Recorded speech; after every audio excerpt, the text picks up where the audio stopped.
On est le 12 janvier.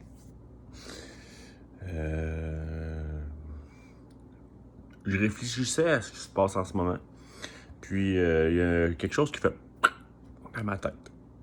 Bon, il y en a plusieurs qui vont dire que je suis stupide puis que je suis conspirationniste. Pour les autres qui sont ouverts à la réflexion, je vous amène à réfléchir à ceci.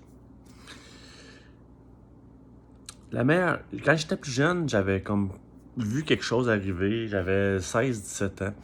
Le gaz avait commencé à monter de prix.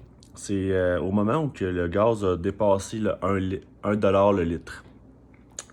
Et là, tout le monde s'est insurgé, puis ils ont comme fait 1 $ le litre, ça n'a pas de sens, tabarnak, je paierai jamais ça.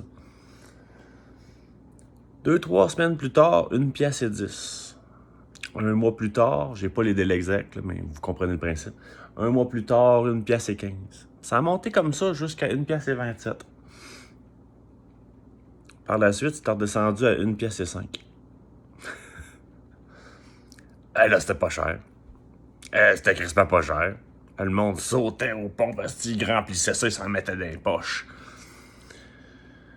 Voyons, c'est pas cher, une pièce, il était 1,27 $ pour remplir pas long.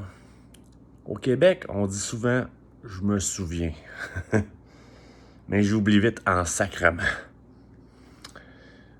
Là, vous vous souvenez qu'il y a un vaccin en arrière, là, dont on connaît à peu près rien, dont certains médecins disent qu'il est transgénique, d'autres qui disent que c'est un bon vaccin.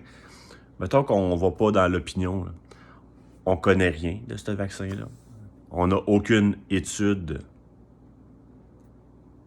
comment je peux dire ça, indépendante. Les études qu'on a eues, c'est les études de Pfizer, puis je veux dire, Pfizer diront pas que c'est de la merde, là. C'est leur produit.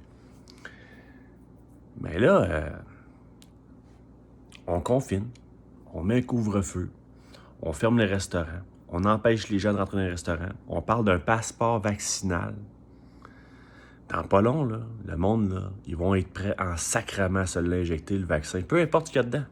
Je m'en fous. Parce que je peux aller au restaurant. Ouais, mais vous oubliez. Vous oubliez qu'avant, aller au restaurant, c'était normal. À cette heure, c'est rendu un luxe.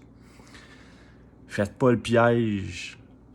Tombez pas dans le piège de faire comme « Ah, mais là, je t'ai écœuré, là, je veux... » Ouais. Mais si tes convictions te disent que ce vaccin-là, il est pas bon pour toi, ou que t'es pas sûr, ou que t'as des doutes, acheter, c'est voter. Donc, en ce moment, vous faites peut-être vivre un paquet de marde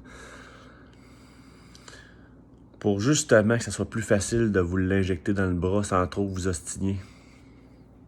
Je dis ça, je dis rien. C'est juste une bulle qui m'est popée comme ça dans la tête. Merci.